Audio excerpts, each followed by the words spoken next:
This is the new OnePlus 15. It's a different direction for OnePlus this year after ending that 5-year-long partnership that they had with Hasselblad. This time around, the focus is very heavy on performance tuning. But the question is the OnePlus 15 only a performance beast or is there more to it? Well, let's find that out. Alright, if you're watching me for the first time, I'm Arshad. This is Trakin Tech English, your destination for detailed, incisive gadget reviews.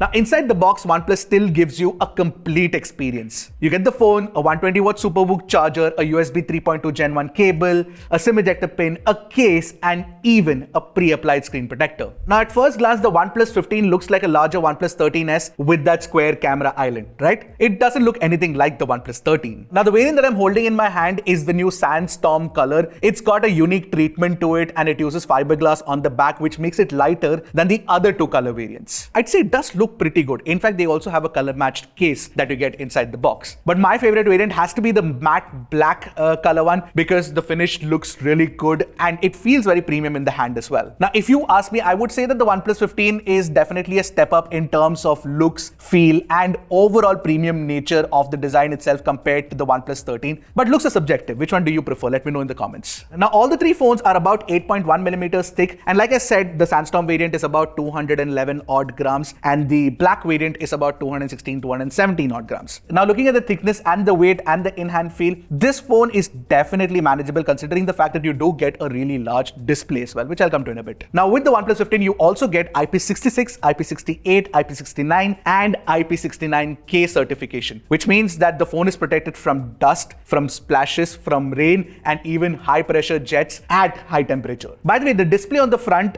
is protected by Corning Gorilla Glass Victus 2, whereas the black and the violet variant actually come with Corning Gorilla Glass 7i glass protection on the rear. Now, this one's fiberglass. You get a fairly clicky power button, volume rocker. There's also the new plus key, by the way, and the Type-C port at the bottom is a USB 3.2 Gen 1 port, which is pretty cool. Now, talking about that display, the OnePlus 15 has a 6.78-inch display, and it's an LTPO panel, which means that it can refresh from down to 1 Hz and up to 120 Hz, anywhere in between, basically. This is for the system UI because the system UI runs at 120 Hz, but there are certain applications and games that can actually run at 165 Hz, and that is what OnePlus has introduced new this time, is a 165 Hz panel. The display can also hit 1800 nits in HBM mode, which means when you take it outdoors, it's slightly brighter than the OnePlus 13, and it can also go down to 1 nits, and in fact, if you actually use the reduced white point option, you can go down to 0.5 nits. Now, interestingly, the OnePlus 15 can go up to 3600 nits, but it's in a 20% APL now, as opposed to the 4500 nits that the OnePlus 13 could achieve only at a 1%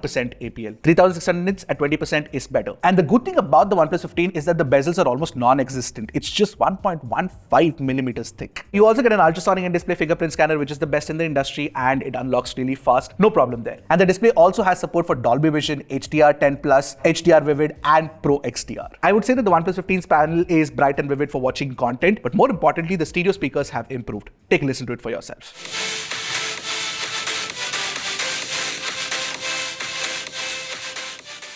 Now, there are definitely a couple of things to note here. Compared to the OnePlus 13, the resolution on the OnePlus 15 has dropped down to 1.5K from 2K. Now, this drop in resolution is because OnePlus tells me that you cannot achieve 2K resolution, 165 Hz right now. It is only possible at 1.5K. Now, I'm very curious to know, what do you prefer? Would you prefer a higher resolution or a higher refresh rate?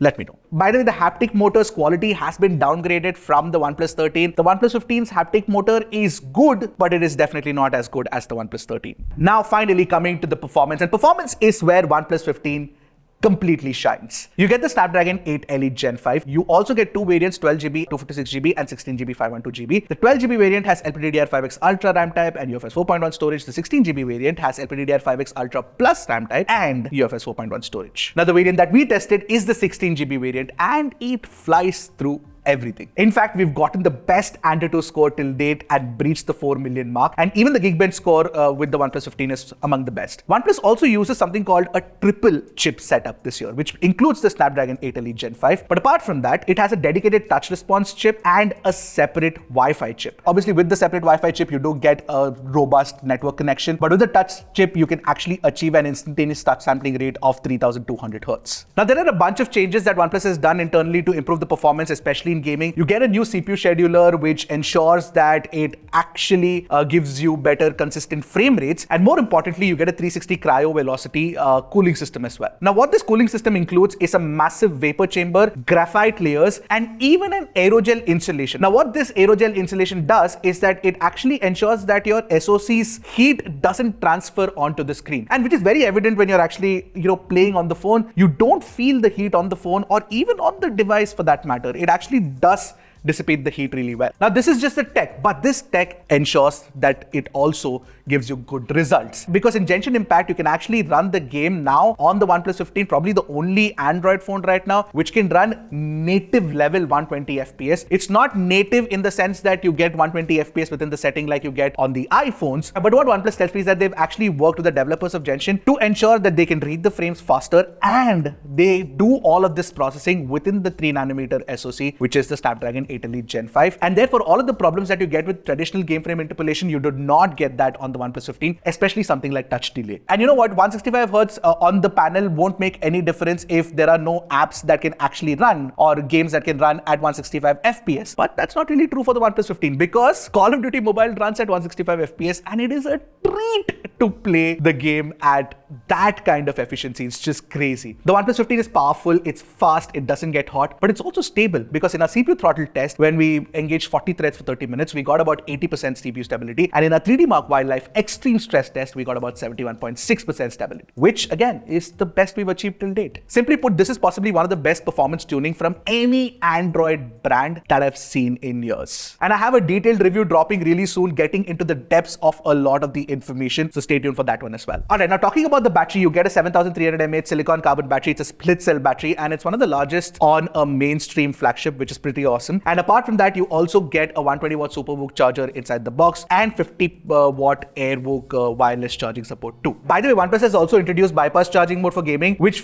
powers the phone directly from the adapter so that you can, reduce the heat on the phone itself. Now, in the initial usage, I'm experiencing great battery life. I will talk about the screen on time in my detailed review, but I don't think battery life is going to be a problem with the OnePlus 15. That I can tell you for sure. Alright, now let's talk about the controversial triple camera setup on the OnePlus 15. What you get now is a 50MP primary camera. You also get a 50MP ultra wide and a 50MP periscope telephoto with a longer reach now of 3.5x and up to 7x lossless zoom as well. And the 32 megapixel selfie camera now supports autofocus, which means that you do get better low light shots, especially selfies, compared to the OnePlus 13. Now, I know that all the three sensors on the rear cameras have been downgraded, but OnePlus hopes to make up for that by using a new Detail Max engine, which could offset a few of these problems with computational photography. Now, one of the first things that it does is, with the primary camera, you can now get 26 megapixel high-res outputs, and therefore images immediately end up looking better. It's a smart solution. So it retains fine texture and reduces noise as well. Of course, so daylight photos look sharp and clean with more control over the highlights and the shadows, especially compared to the OnePlus 13. And if you look at it, the low light photos have visibly improved too. You get less crushed shadows and better noise control as well. Now, the color reproduction is not exactly very accurate, and the skin tone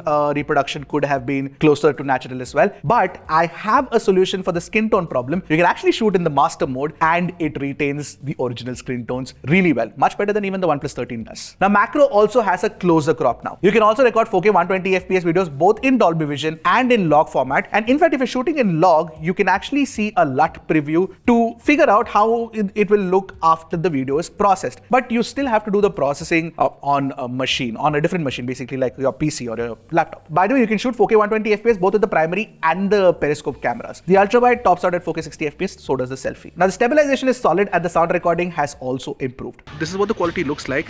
There's ample light on my face, and there's a little bit of a physical sensor depth that you can see. I'll pan around a little bit. Now, let it be known that this is not by any means a detailed camera review of the OnePlus 15. I do have one coming really soon, so stay tuned for that. But for now, of the pictures and the videos that you've taken, what do you guys think of it? Do you like it? Do you not like it? Let me know in the comments. Alright, now for the software.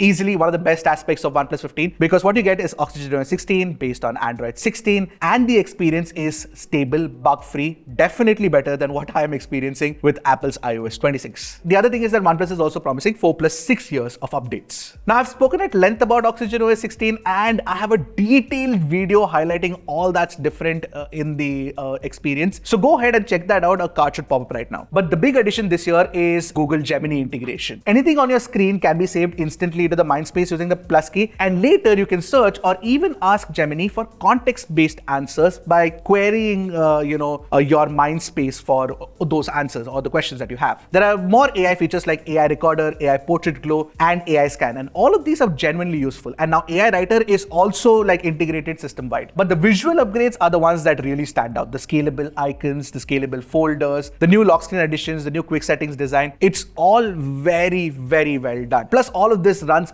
buttery smooth with parallel animations 2.0. Now, I know that the OnePlus 15 is getting a lot of flack online, but I will give you my personal opinion, and that is the OnePlus 15 to me feels fast, fluid, and confident like very few phones have done in the recent past. I've had problems with the iPhone 17 Pro Max and the Pixel lineup as well, which I don't with the OnePlus. OnePlus feels more refined than those phones. You get powerful internals, you get excellent battery life, a polished software experience, and the 165Hz display is not really a gimmick if you ask me. Granted, the cameras are one area where the OnePlus 15 still needs some fine-tuning, but the phone itself nails the fundamentals. Now, with all that said, my detailed review is still pending, so what do you guys think of the OnePlus 15? Let me know in the comments, and I'll see you guys in the next one. Until then, keep tracking and stay safe.